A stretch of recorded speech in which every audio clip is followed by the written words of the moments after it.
The Senate has directed the clerk to the National Assembly to transmit Constitution Alteration Bill No. 58 to President Muhammadu Buhari for assent, in line with the provisions of the Authentication Act. The bill sought to provide for independent candidacy in presidential, governorship, national and state houses of assembly, and local government councils elections. Deputy Senate President Ovie Omoagege, in a motion during plenary, said the Gombe State House of Assembly had approved the Constitution Alteration Bill numbers 46 and 58 and forwarded its resolution to the National Assembly. The Senate also directed the clerk to transmit to the President Constitution Amendment Bill number 46, which sought to include the presiding officers of the National Assembly in the membership of the National Security Council.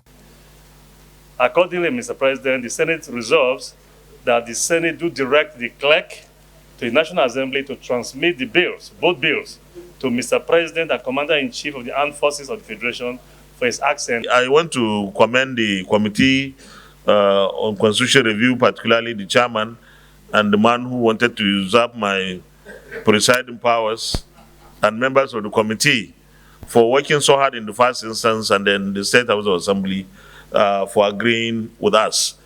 With this, I will put the question, those in favor of the only prayer, and the only prayer is direct the clerk to the National Assembly to transmit the bills, and there are two bills, to Mr. President, Commander-in-Chief of the Armed Forces of the Federation for his assent in line with the provisions of the Act's Authentication Act.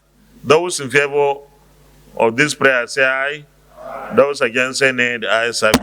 The two bills were part of the Constitution Alteration Bills transmitted to the State Houses of Assembly for concurrence in 2022, but not part of the 35 that secured the required approval of 24 out of 36 states' Houses of Assemblies.